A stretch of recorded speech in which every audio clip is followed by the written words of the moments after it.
Ya ahí vamos. Entonces, esta sería la tercera presentación que hacemos sobre este tema de los arquetipos masculinos. Sabiduría arquetípica es el nombre que le puse a la serie. En la primera hablamos sobre los 4 arquetipos masculinos propuestos por Carl Jung.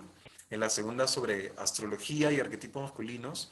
Y en esta tercera presentación eh, tenemos el honor de contar con la participación de Gerardo Salas y de Arlec Milla para que nos compartan sobre cosmovisión andina y cómo conectar este tema de la cosmovisión andina con los arquetipos masculinos.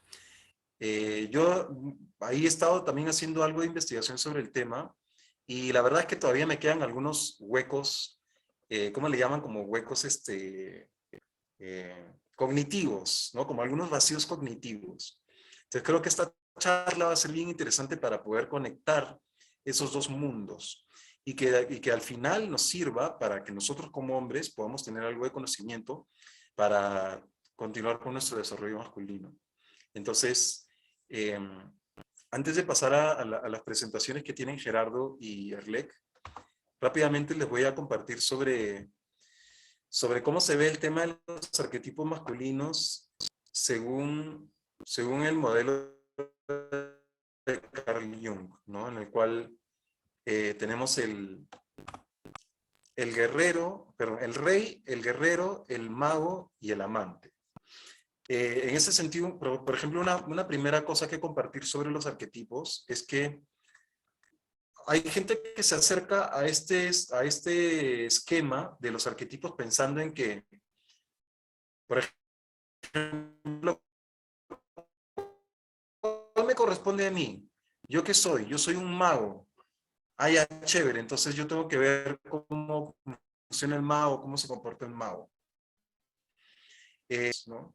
Pero no funciona así. Estos 4 arquetipos están vivos dentro de nosotros. Con los arquetipos se trata de identificarnos con estos 4 arquetipos, despertarlos, desarrollarlos. Porque los 4 nos aportan con una experiencia y con una sabiduría que es importante integrar dentro de nuestra experiencia como hombres. Y lo que de todos modos nos ayuda este esquema también es a identificar estos 4 arquetipos, cuál de ellos lo tengo más débil. Porque trabajar con ese arquetipo justamente es lo que nos permite crecer de forma equilibrada.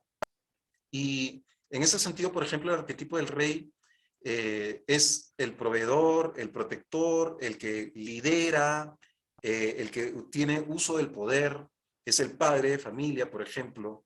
Entonces el rey tiene el poder. Y eso obviamente implica que conectarnos con nuestro poder implica trabajar con nuestro rey interno, ¿no?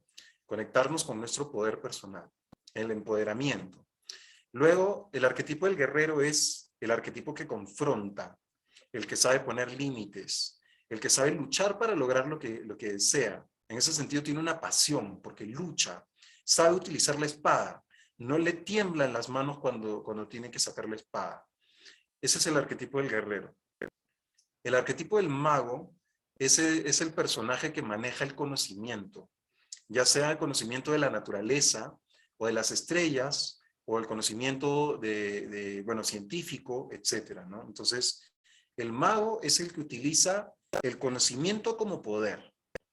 Y en ese sentido podemos hablar del mago como también podemos hablar del chamán, bueno, muchas otras figuras que en distintas culturas humanas han representado a este arquetipo del mago. Y por último, el arquetipo del amante, que es el arquetipo más conectado con la pureza del corazón, con la inocencia, con el amor puro, el enamoramiento, con la sensualidad, el arte, la música, el enamoramiento, la belleza. Entonces, esos son los 4 arquetipos masculinos y vamos en este conversatorio, vamos a intentar lograr una conexión entre estos 4 arquetipos y la cosmovisión andina. Es posible que no haya una correlación completamente directa porque como hablábamos con Gerardo ahora temprano, esto no se basa necesariamente en un conocimiento científico. Entonces, estamos hablando de filosofía. La filosofía no necesariamente es ciencia. O sea, son como dos prácticas que están ahí hermanadas, ¿no? Entonces, tengamos también eso en mente, ¿no? De que estamos compartiendo algo de filosofía.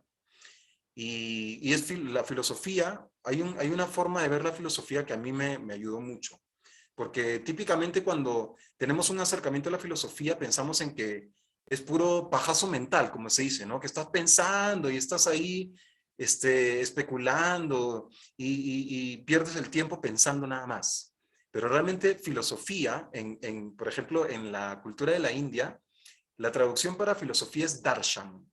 Y la palabra darshan significa visión. Entonces, una filosofía significa tener una visión del mundo.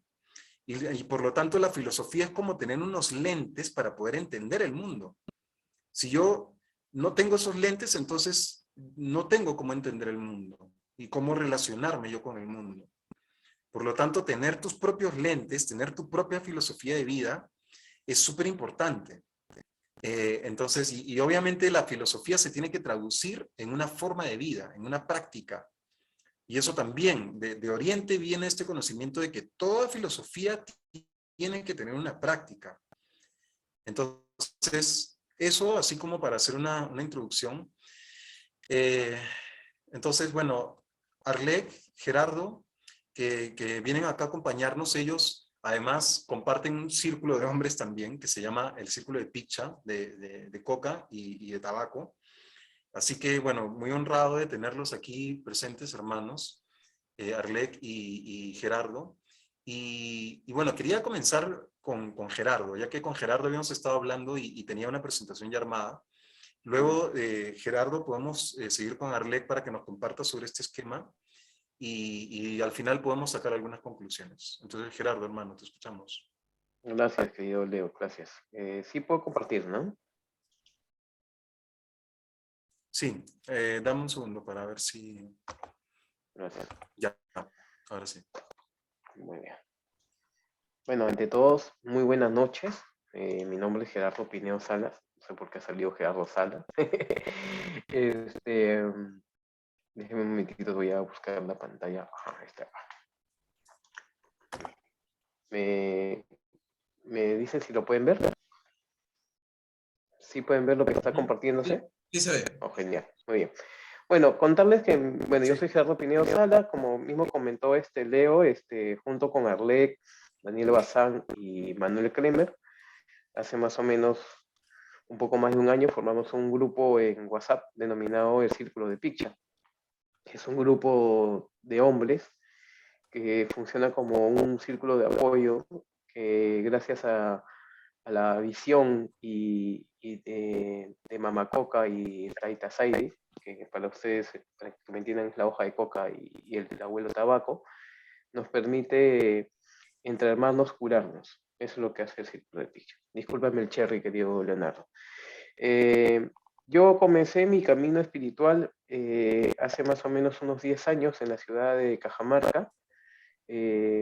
Para contarles rápidamente sobre mí, inicié en todo el camino de las medicinas sagradas y las plantas ancestrales y ahí comenzó un cambio en mi vida, ¿no? Me interesé mucho en el tema de la cosmovisión andina y actualmente vivo mi vida bajo la cosmovisión andina.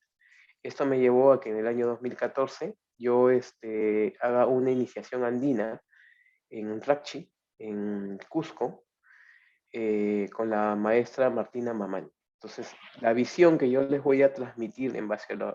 Primero, muchas gracias por la invitación, querido Leo. La visión que yo les voy a transmitir es en base al pueblo de Rachi y lo que me comunicó a mí y me enseñó mi maestra Martina Mamani. Como yo le comentaba a Leo hace un momento, es que hay muchas formas y muchas teorías dependiendo del sitio donde es. O sea, hay un tipo de visión en Puno completamente diferente a una visión en Cusco, inclusive en Cusco, si bien es cierto, todos estos caminos de visiones de alguna manera llegan a lo mismo, inclusive en diferentes pueblos agregan unas cosas y quitan otras, ¿no? Entonces, un poquito he querido estructurar esta presentación, iniciando, como ustedes pueden ver, el tema es animales de poder en la cosmovisión andina y los arquetipos masculinos.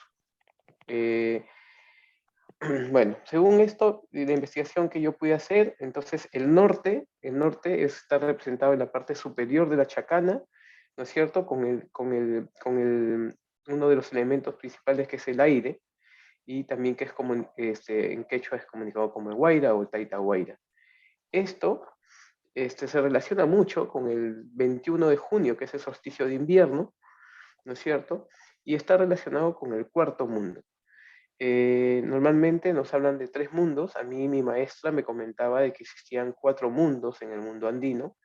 Es justamente a lo que iba, lo comentaba hace un momento. En otros lugares van a decir que solamente son 3. En este caso, yo lo presentaba en base a 4. Y aquí se desarrolla el Aguapacha, o más conocido, también lo conocen como Supaipacha, ¿no? Que es el mundo de los dioses, representado por un animal sagrado, que en este caso es el colibrí.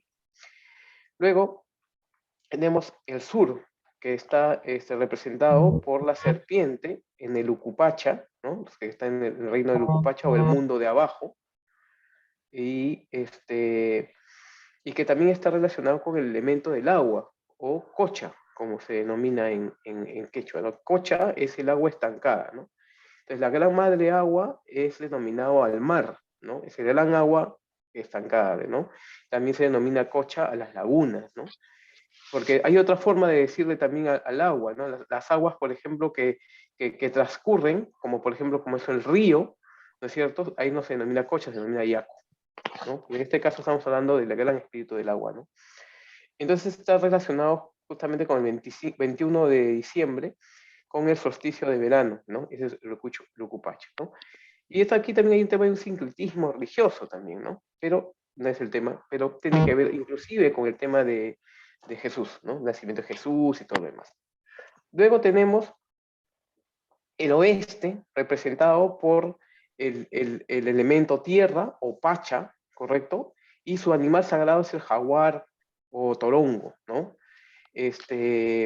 Representado en el 21 de septiembre, en el equinoccio de primavera, ¿no? Y representa directamente el mundo del caipacha, o el mundo del medio. Luego está el este, que está representado por su elemento, el fuego, o taitanina, como se denomina en quechua. Y este es representado el 21 de marzo, que es el equinoccio de otoño, ¿no es cierto? Y está representado por su ave sagrada, que es el cóndor, que es del Hanan Pacha, el mundo de arriba. A su vez, la chacana, si la partíamos en dos, en forma horizontal, la parte superior está determinado por el masculino y la parte inferior por el femenino. En nuestros animales de poder, para entender un poco nuestros animales de poder, pues la serpiente, ¿no? O Sachamama, nos enseña a dejar atrás todos nuestros pasados, lo que ya nos sirve, y nos trae a lo que sí necesitamos, de una sola vez. Como lo hace ella al mudar la piel, ¿no es cierto? Es, digamos, en tema físico, el animal en sí, y simboliza el conocimiento, la sexualidad y la sanación. Está asociado al cuerpo físico y está asociado al mundo del Ucupacha, que es el mundo de abajo, como hablamos un momento. El jaguar, en nuestro entorno denominado el otorongo, nos enseña a caminar con gracia y belleza, sin miedo y sin enemigos, y a dar el salto hacia la próxima vida cuando llega el momento oportuno. El jaguar implica la transformación súbita de la vida y la muerte. Está asociado a la mente y se denomina en el caipacha o mundo del medio. El cóndor representa el este, más conocido como el kuntur, ¿no? Y nos otorga ese poder de la visión y nos enseña a elevarnos hacia las alturas para poder ver todo, ¿no? Desde las alturas podemos ver todo y dominar todo y ver los pequeños detalles de la vida. Este animal está asociado al mundo del espíritu y representa el poder de la autotrascendencia de la naturaleza en el Hanan Pacha, el mundo de arriba. Y el colibrí, el siguiente mundo, que es el norte en este caso, el colibrí o Quinti, ¿no? Nos enseña a obtener la sabiduría de cada experiencia, tanto buena o mala, ¿no? Está asociado al coraje que todos requerimos para embarcarnos en un viaje épico que nos llevará de vuelta a nuestro origen, ¿no? Vamos a regresar al origen. El colibrí pues, está asociado al alma y al Supaipacha, o al mundo de la divinidad. En este esquema que les presento aquí, hablo un poco de todo lo que vendría a ser estas fechas sagradas que tienen que ver como masculino y lo femenino. Por ejemplo, el 21 de junio, ¿no es cierto?, es el solsticio de invierno y se celebra el Inti Raymi, ¿no?, que es la gran fiesta del sol. ¿Y por qué se hace esto? Es el agradecimiento al sol, el agradecimiento a ese sol que durante todo el año que pasó, fecundó las tierras. Entonces, ese día se hacía una celebración especial al sol, que se denominado por el Inca García Solabé, inclusive como el sol viejo, el sol que descansa, ¿no?, para que se integre de nuevo en el solsticio de verano, ¿no? El 3 de mayo, por ejemplo, ¿no?, es el Amoray, que es la cosecha, ¿no?, empieza la cosecha, y que esto está directamente relacionado con el Día de la Cruz del Sur. Ese día la Cruz del Sur está completamente, digamos, parada. Tal vez nuestro hermano Arlet nos puede explicar un poco mejor esa parte. El 21 de marzo es el equinoccio de otoño, el Pachacupay, y es el mes de la fertilidad, el mes de los campos desfloridos, ¿no?, el mes de la cosecha en sí, ¿no?, del florecimiento, ¿no? Luego tenemos la época ya húmeda, ¿no es cierto? El 2 de febrero es el Paco Arbaray, que es el día de las ofrendas, relacionado mucho con el día de la Virgen de la Candelaria. Luego tenemos el 21 de diciembre, el solsticio de verano, o el Kapaj Raimi, ¿no es cierto?, que es justamente la celebración de la bienvenida al sol nuevo, el sol fuerte, radiante, que regresa a fecundar nuestros campos. El 1 de noviembre, que es otra fecha fundamental dentro del tema de la chacana, el Ayamarca Caiquía, es el honrar a nuestros antepasados, ¿no?, el día de nuestros malcos, de nuestros muertos. El 21 de septiembre es el equinoccio de primavera, el Koya Raimi, es el agradecimiento al agua para la siembra. Se agradece al agua que nos permite sembrar, fecundar nuestros campos. Y el 1 de agosto es el Chakra Yapuy Quilla, la siembra, el día de la Pachamama. Entonces, ahí tenemos 4 cuadrantes que explican los meses en los cuales hace mucho más frío, el mes que hace más que es seco, los meses que es húmedo y los meses que son con más calor. En base a todo lo explicado anteriormente, entonces saco una conclusión que podría ser de esta manera la relación que podría existir entre los arquetipos masculinos con referencia a las fechas sagradas y a las fiestas denominadas. Por supuesto, esto puede ser completamente variante en la explicación tal vez de Arlet o la de Leo.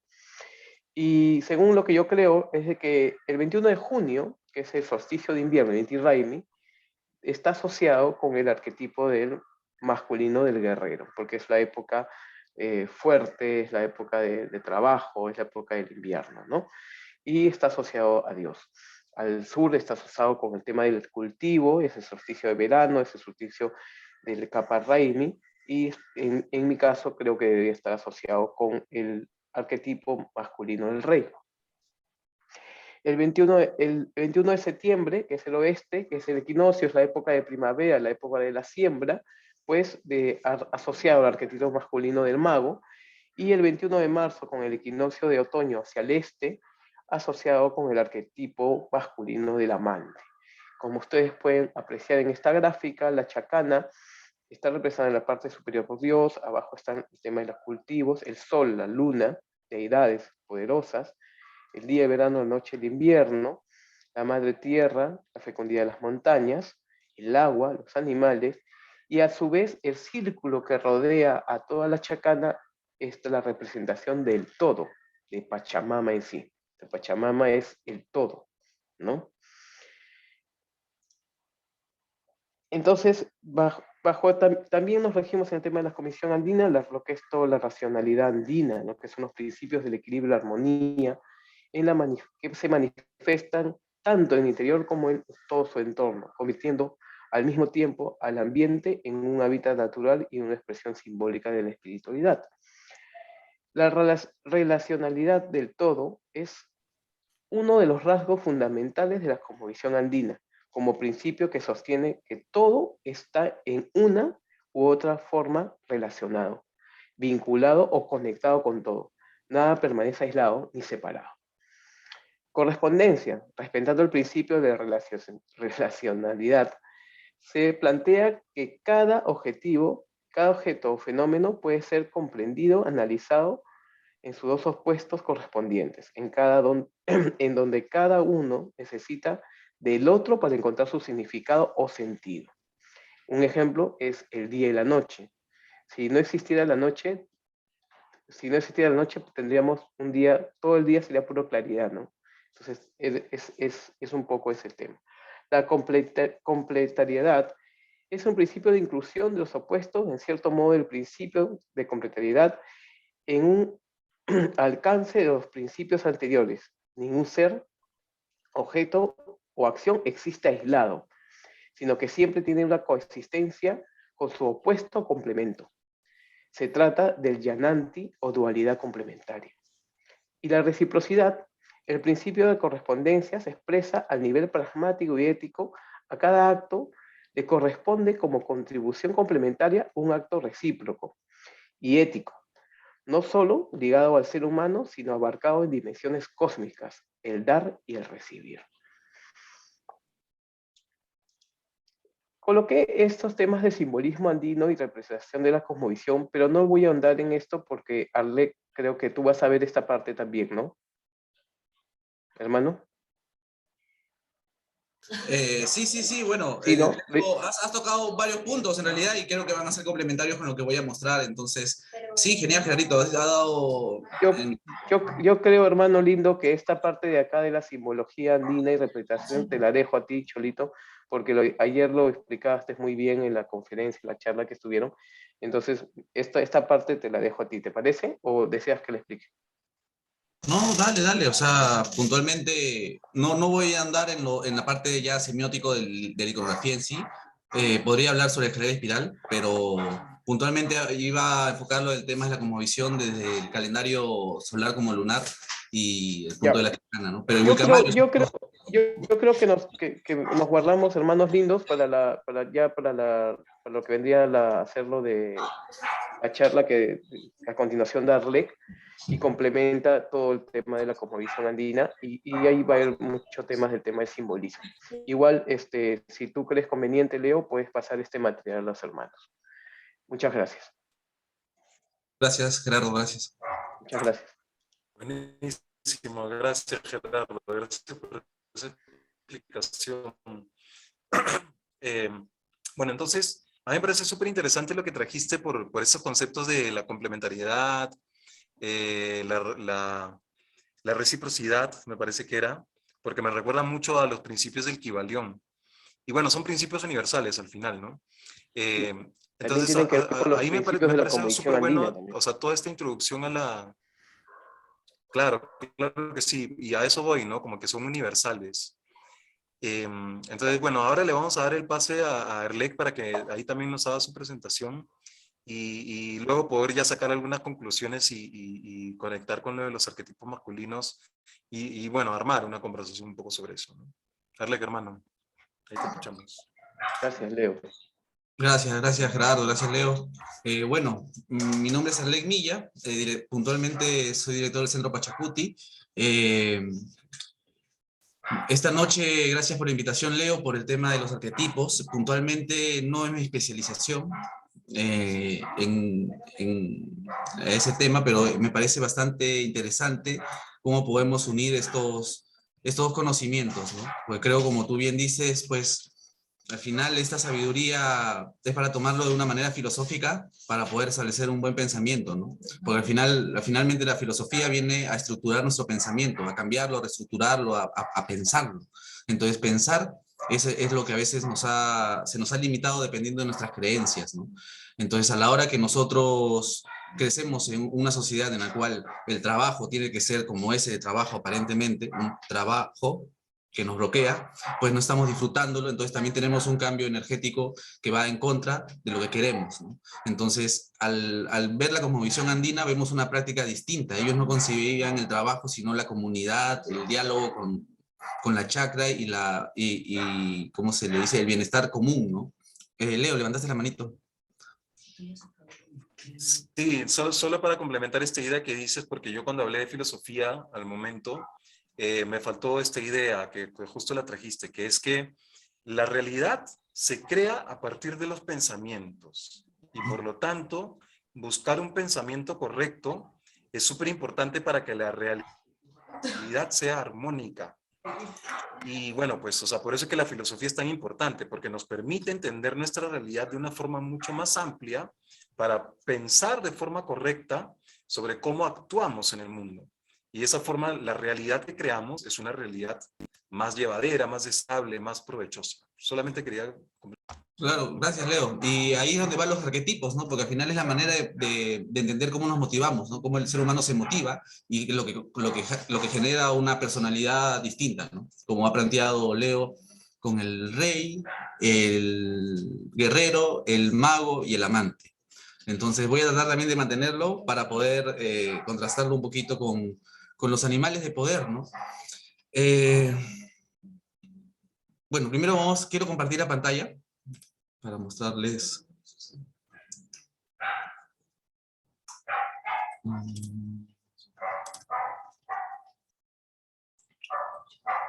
A ver.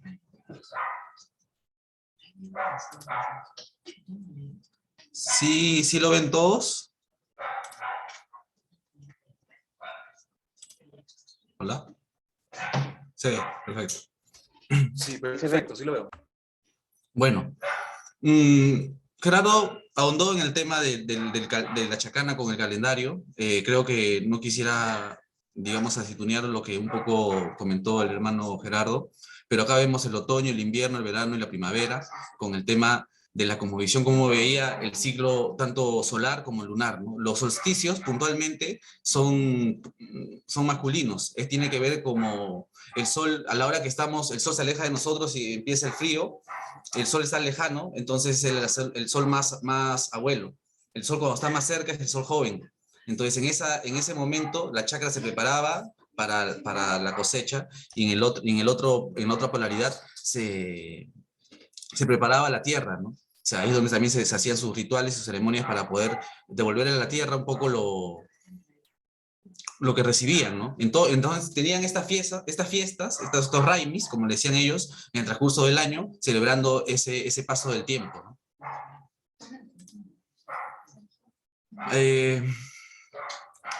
Su paso marca pues un calendario anual de la constelación que se llama el Choquechinchay, en el Inti Raymi, ¿no?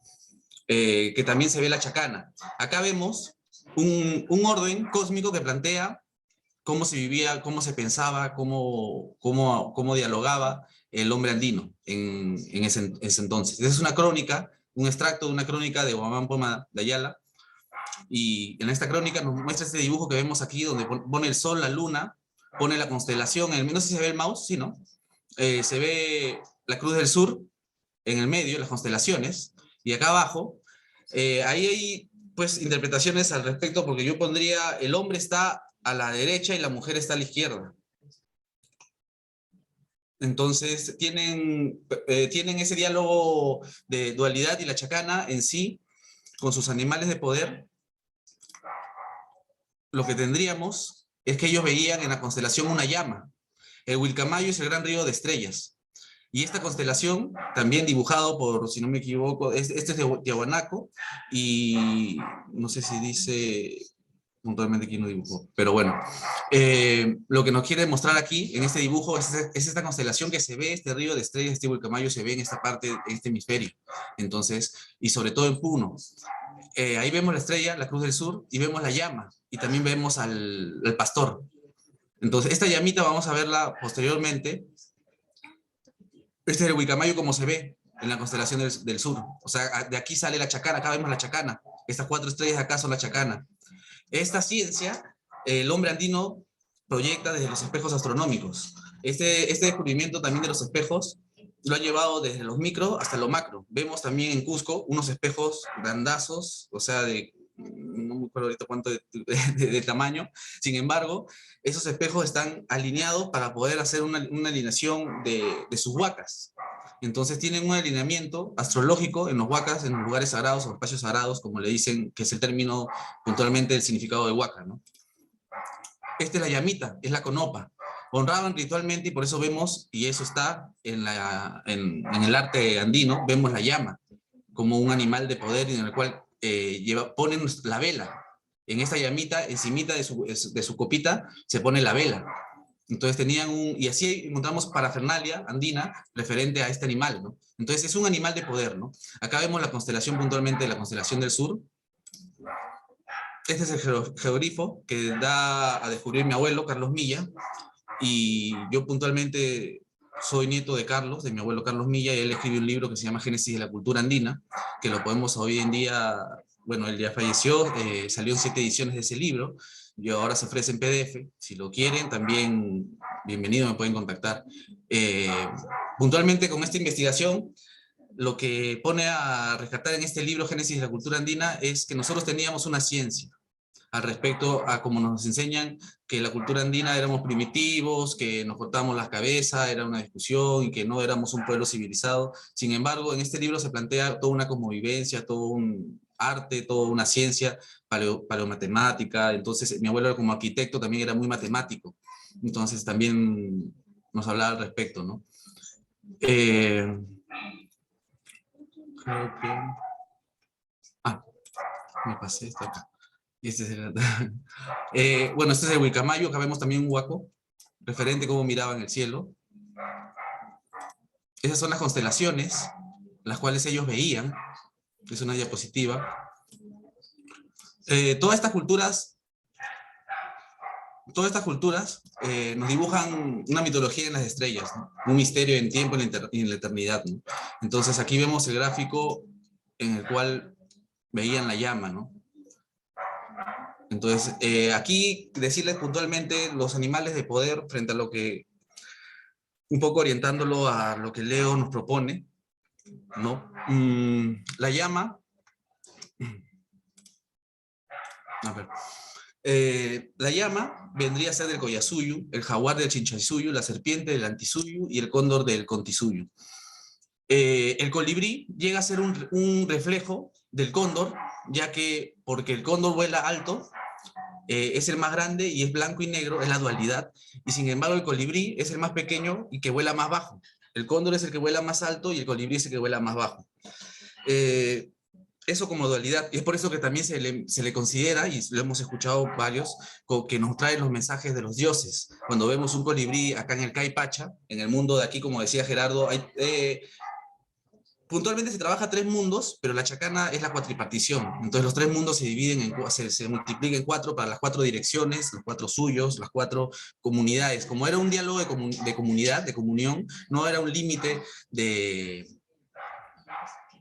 pensamiento que sean 3 o 4. Simplemente veían el mundo diferente a nosotros en sus paradigmas de vida. Para ellos, lo que estaba arriba, las estrellas, que ellos tanto adoraban el sol, los astros, eran el Hanan Pacha, el mundo milenario, que va a estar con nosotros o sin nosotros.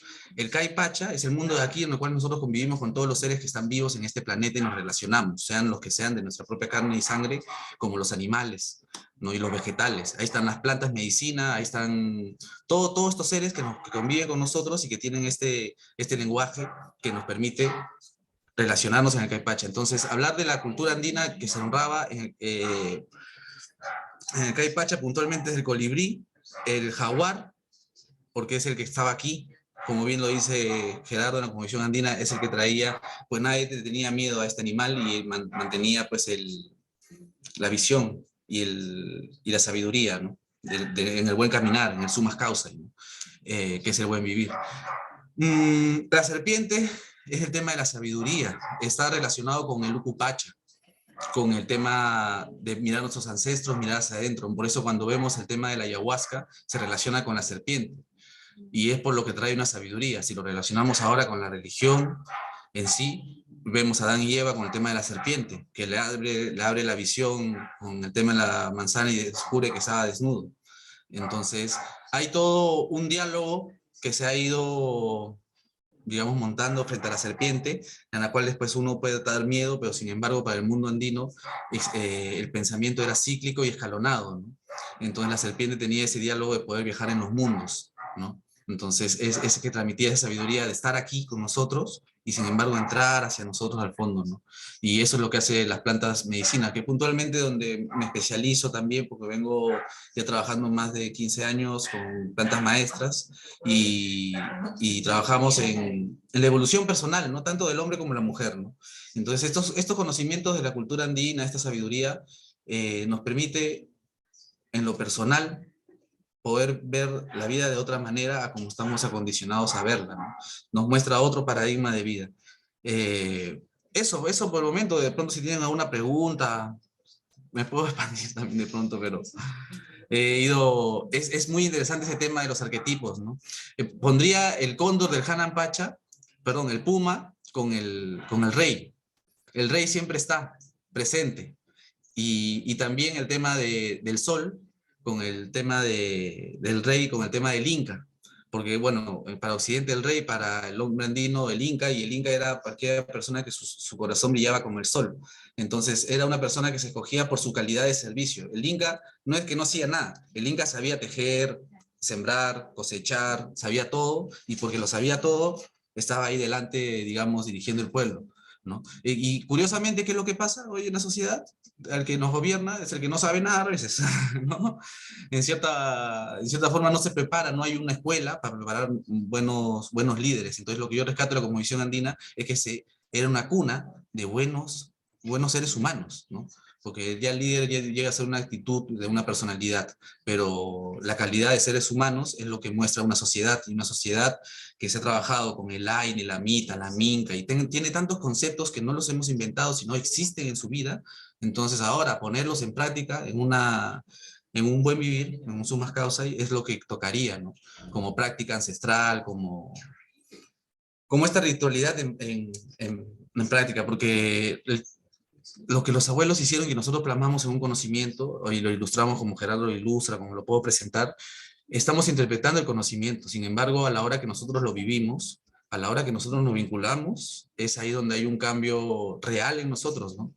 Y es ahí donde entra la espiritualidad, ¿no? Puntualmente. Entonces, en este mundo, en esa parte del planeta donde estoy yo, por lo menos en el Perú, en el hemisferio que me toca vivir, hay una identidad en la cual se vivía y se trabajaba, ¿no?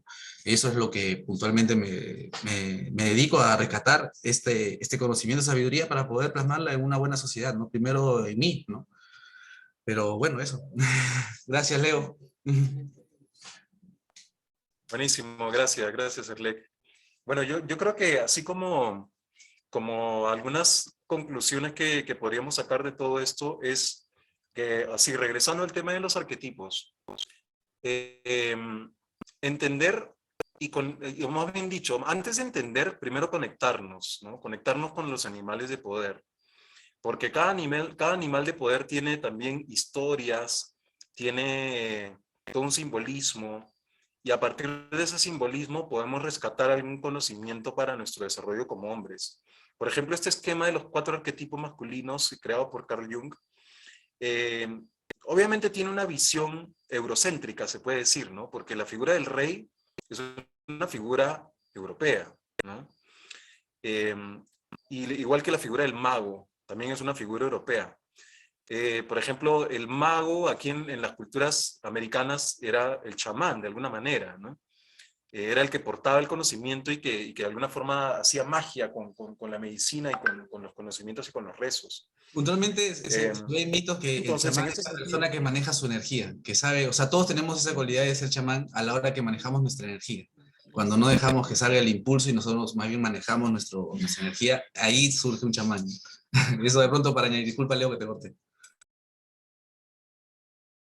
genial, buenísimo aporte. Entonces, eso, ¿no? O sea, creo que está bueno que una de las cosas que yo rescato de esta conversación es que nos podamos conectar con cada animal, con lo que cada animal de poder trae. Por ejemplo, yo si conecto con el colibrí, yo siento que conecto con el lado inocente, infantil, suave, tierno, que conecta también con el néctar de las flores, ¿no? Entonces, para mí, por ejemplo, el colibrí conecta mucho con el amante, la cualidad del amante. A la vez es el mensajero también. El colibrí es el mensajero de los dioses. Entonces ahí hay otra cualidad que no necesariamente conecta con el modelo del arquetipo del amante, ¿no? Por ejemplo, si hablamos del cóndor, efectivamente yo también conectaría al cóndor con el rey, en el sentido de que el rey es el que tiene visión. Cuando una persona va a liderar un proyecto, o una familia, o una nación, necesita tener visión, y por eso es que los palacios de los reyes siempre estaban en lo alto de la colina. Entonces, los gobernantes o los terratenientes o los curacas tenían su centro de gobierno arriba, porque desde ahí podían ver toda la tierra. Entonces eso yo sí lo conecto mucho con el cóndor, porque efectivamente el cóndor es el que tiene la visión, ¿no? Y que esté conectado con el sol, obviamente, ¿no? Porque el sol es el que está conectado con el rey. Por ejemplo, yo conectaría también a la serpiente tal vez con el mago, porque la serpiente también está conectada con la medicina, con la transformación, los procesos de transformación, el poder viajar a distintos planos y distintas dimensiones, ¿no? Yo lo veo eso muy asociado al mago, el arquetipo o el animal, ¿no? De la serpiente.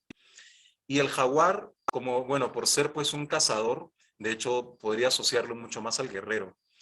Básicamente por eso. Pero una vez más, o sea, les recuerdo de que acá la idea no es empatar ambos esquemas y como haciendo un análisis científico llegar a una conclusión definitiva de que esta conclusión que yo estoy sacando ahorita, ¿no? De que la serpiente es el mago, de que el rey es el cóndor, el guerrero es el jaguar y el colibrí es el amante. Eso es simplemente una conclusión un poco subjetiva, ¿no?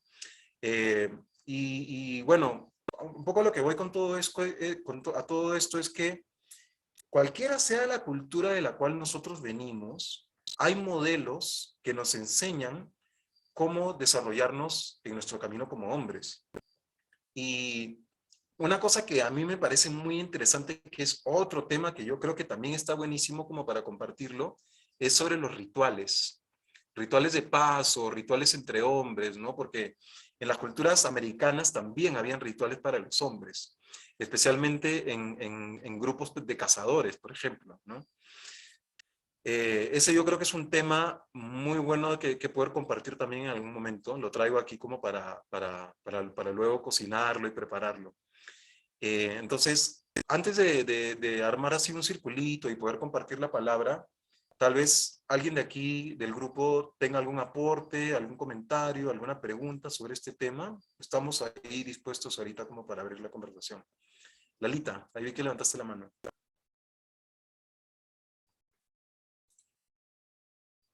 Estás con el micro apagado. Ahí está. Ya.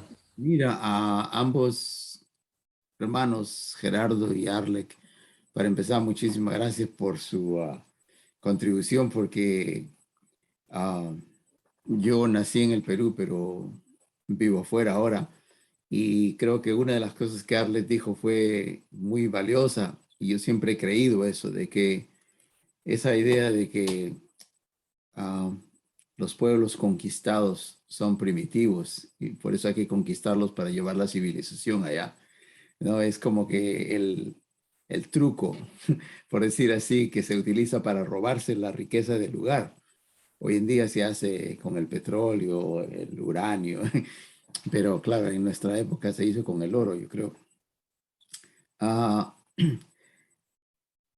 Tenía la pregunta de, ya que aquí en Europa, perdónenme, estoy en Inglaterra, aquí en Europa el concepto rey es un concepto muy fuerte y muy está ahorita en cuestionamiento porque los príncipes los han encontrado haciendo cosas inmorales, entonces la gente está cuestionando todo esto de que si se necesita rey o no se necesita rey.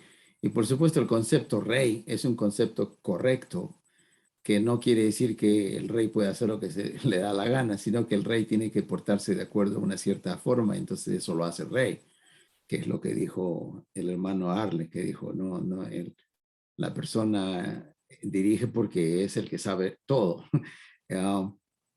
Entonces mi pregunta iba a, así como los reyes tenían la tarea de, tenían dos tareas desde donde lo entiendo, y esto es solamente un concepto, ¿no? Puede ser diferente. Uno era proteger, o sea, era el deber del rey proteger a su pueblo como si fueran sus hijos. Y el segundo deber era imponer las leyes. no sé, la palabra castigar como que suena fuerte, pero yo creo que vale la pena utilizarla en el sentido de que tiene que haber una persona que es la persona encargada de que todo el mundo actúe bien. Y si las personas no actúan bien, entonces alguien tiene que asegurarse que esa persona no actúe mal otra vez. O sea, que si lo hizo, no lo haga otra vez. Entonces eso quiere decir castigo. Y el castigo, uh, disculpen, yo viví en la India esto le llaman Matsya Nyaya, o sea, la lógica del pescado, que quiere decir que un pescado grande se come al pescado chiquito. Entonces, si no hay un rey que impone la ley, el más grande va a abusar al más pequeño. Entonces, es el deber del rey imponer un castigo, y si pone un castigo muy liviano, el pueblo se corrompe, porque los castigos son un chiste y la gente ya se lo toma a chiste. Y si pone un castigo muy fuerte, es una explotación. Por lo tanto, todo el mundo se indigna y se rebela. Entonces, es importante que el rey ponga un castigo adecuado. Para ello, el rey tenía filósofos que aconsejaban el grado específico de regulación, de castigo, de cuál es la regla y cuál es la norma y cuál es la restricción, qué grado de restricción. Entonces, la pregunta iba hacia en este sistema que han compartido hoy, o sea, quién tenía esa tarea y si esa tarea también existe. Por ejemplo, ustedes han presentado el que hay que de repente tratar de vivirlo, no hablar de esto, pero vivirlo. Entonces, eso impone una responsabilidad individual. Pero ¿qué pasa si alguien no lo quiere hacer? O sea, ¿a quién le corresponde asegurarse que ese lo haga? Por decir así, un ejemplo de hoy en día. El feminismo de la cuarta ola dice, una mujer tiene que tener el derecho a hacer lo que se le salga de los cojones. O sea, esa es la última, la cuarta ola, ¿no? Entonces, la mujer, si quieren salirse desnudas o en una falda que parece una correa, pues a ellas les está bien y es correcto de acuerdo a la sociedad presente, porque esa es la regla de hoy, que la mujer tiene que tener el derecho a hacer lo que se le ocurra. Ahora, claro, sucede que cuando la mujer se sale con una falda que tiene el tamaño de una correa, pues hay por ahí algún lobo o algún pervertido o algún monstruo que la mira y la agarra, la tira a un costado, la viola y después dicen, ¡ay! Los hombres, ¿cómo violan a las mujeres? O sea, me refiero con esto a eso de la responsabilidad individual. O sea, ¿dónde termina la responsabilidad individual y dónde comienza la responsabilidad social para que haya orden en la sociedad? Y ahí lo devuelvo el espacio. De repente... Está muy buena la pregunta y me lleva a algo que eso lo escuché con mi abuelo, que también hicieron una pregunta similar. ¿Qué se hacía para que una sociedad, porque es humano tener estas dos polaridades energéticas, del orden y del caos? Y a la hora que buscamos un gobernante, es donde buscamos esa persona que ponga ese orden implícito siempre, equidad, igualdad para todos. Sin embargo, para la cosmovisión, para la cultura andina, sí existía, y eso, el corte de cabeza oficial. Significa que había un cargo en el cual uno no podía equivocarse, pues. Dice, si te equivocabas, literalmente te cortaban la cabeza y extirpaban ese problema que podía haber en la sociedad. En otras tribus africanas, se le cantaba a la persona que se había perdido de su rumbo, se le juntaba al medio y se le cantaba la canción que se le había creado de nacimiento. Entonces, ¿por qué traigo ese ejemplo? Porque las dos polaridades existen, tanto para el que gobierna como para nosotros, el que está siendo gobernado, ¿no? Entonces, a la hora de equilibrar esas dos energías, es donde tenemos que, de pronto, buscar qué paradigma es el que queremos nosotros trabajar, ¿no? ¿El de la comunidad o el del individuo? El Occidente genera ese patrón en transmitir su conocimiento del individuo. Está Dios, estoy yo, ¿no? Para el hombre andino está la divinidad, de la cual yo soy parte, ¿no? No me excluyo como que Dios está aquí, yo estoy allá, y cuando estoy mal hablo con Dios, ¿no? Y le pido a Dios. Entonces, no, yo estoy, incluso Jesús como gran maestro lo dijo, pues Dios está en todas partes y yo soy parte de Dios. Entonces, Dios es la divinidad, la creación. Entonces, ¿por qué digo esto? Porque generamos pues un paradigma en el cual todos estamos inmersos del individuo, ¿no? Entonces, a la hora de tener una civilización en la cual trabajamos el bien colectivo, generamos un cambio social, ¿no? Ahora, hoy en día, en la práctica, cuando se dice que hay que vivir la cosmovisión andina, pues uno vive en relación con la Pachamama, con la Madre Tierra, como le decimos, ¿no? Y en comunión con lo más posible, porque es un trabajo también muy fino, ¿ah? O sea, yo no podría decir que ya yo estoy viviendo en el campo, que he trabajado en las chacras, que he visto cómo se vive así, no, o sea, yo vivo en una ciudad y aún no he dado ese salto cuántico que espero también llegar a darlo, porque al final el cambio más revolucionario que podemos dar a esta sociedad como tal es generar una independencia primero desde nuestros alimentos. ¿Qué es lo que pasa hoy en día? Es que no nos enseñan cómo, pues, a los niños nos enseñan cómo sembrar una papa. Entonces acá generacionalmente podemos perder, qué es lo que pasa con lo que ha pasado con el Perú, la nueva conquista con el pueblo latinoamericano puntualmente, y en el Perú así, es a partir de la ignorancia. Nos gobierna por la ignorancia. Queremos siempre estar copiando el modelo occidental en su manera de vivir, en su manera de pensar, en la manera de ser, cómo tenemos que... Estamos siempre copiando un modelo extranjero en vez de ver un modelo con una propia identidad, ¿no? Eso es muy personal, Lalita, realmente es muy personal lo que uno pueda reconocer y llevar en práctica, ¿no? Frente a en su propia vida. Sin embargo, eso pues trae un correlato. Hoy en día a Gerardo tenemos años conociéndonos y hemos visto cómo la tribu ha ido creciendo en sus diversas formas, ¿no? Eso me desvió un poco del tema, pero creo que por ahí estaba la respuesta del tema del gobernante y del rey. Yo pues, puntualmente mi pensamiento hoy en día, a mis 33 años, es, para que alguien venga a gobernar, primero tiene que venir y decirme qué estás haciendo.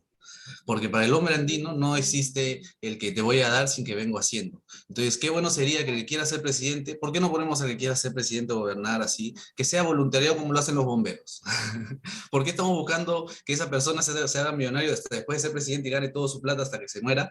Por esto, si queremos hacer negocio y empresa, se puede hacer, ¿no? O sea, no hay que divorciarnos tampoco de Occidente, pero sin embargo hay que poner las cosas claras, ¿no? O sea, no se puede pretender tener reyes o gobernantes cuando no tenemos una sociedad estable que pueda formar esas personas capaces para poder ejercer ese rol, ¿no? Si no, estamos hablando solamente de rastros de lo que ha quedado de la conquista y que seguimos teniendo reyes y presidentes y divisiones y cosas que al final solamente generan economías independientes y un sinfín de cosas. Disculpen ahora sí.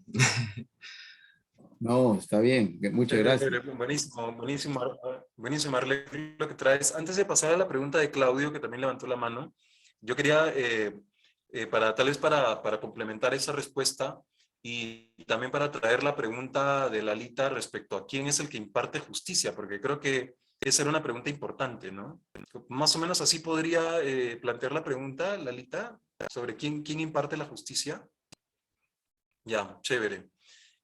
Claro, en el esquema de los arquetipos masculinos podríamos decir que es el rey, que efectivamente es el arquetipo que maneja eso de quién es el que imparte la justicia, el castigo y también la piedad, ¿no? Es el rey, de todos modos. Pero el que la ejecuta es el guerrero, ¿no? O sea, porque al final es el rey el que le dice a los guerreros, vayan ustedes no sé, a decapitar a tal persona o a conquistar tal pueblo, o etcétera, ¿no? O a defender, proteger a esta zona de estos invasores. Entonces el rey era el que dirigía y era el guerrero el que ejecutaba.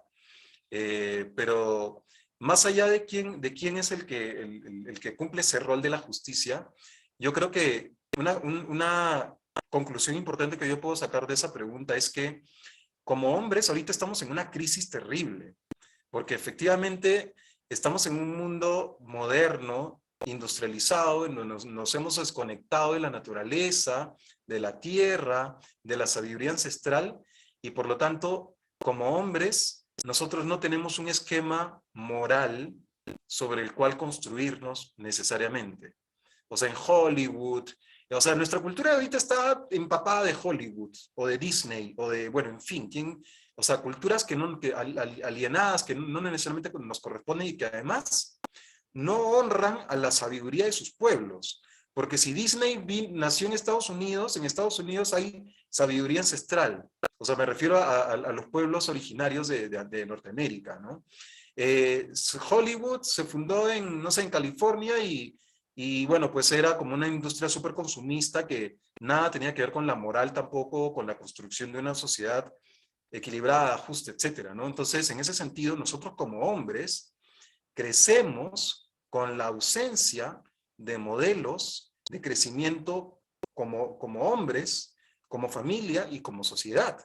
Y por lo tanto es importante que en estos círculos hablemos, que tengamos muy claro ese tema o sea, que lleguemos a un acuerdo respecto a la ética, a la moral, porque este rol del justiciero y del castigador, si no lo vemos de forma seria, entonces vamos a pensar todo el tiempo en que no, que el castigo es malo, que cómo vas a castigar a la gente, cómo vas a castigar a la sociedad, teniendo una mano blanda, y con la mano blanda no se construye, porque para construir un edificio necesitas tener cimientos fuertes y poderosos.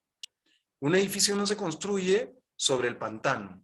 Entonces sí es importante que como hombres tengamos claro eso, ¿no? Tengamos un consenso sobre moral, ética, visión, filosofía, más allá del tema religioso, porque obviamente si nos metemos en temas religiosos vamos a entrar en un hueco sin salida, ¿no? Entonces, eso era lo que quería aportar y bueno, Claudio, te escuchamos. Buenísimo, buenísimo. Sí, bueno, escuchando, claro, todo lo que nos entregaron Arlec, Gerardo, ¿cierto? La intervención, claro, del cuestionamiento de la figura del rey que mencionó Lalita.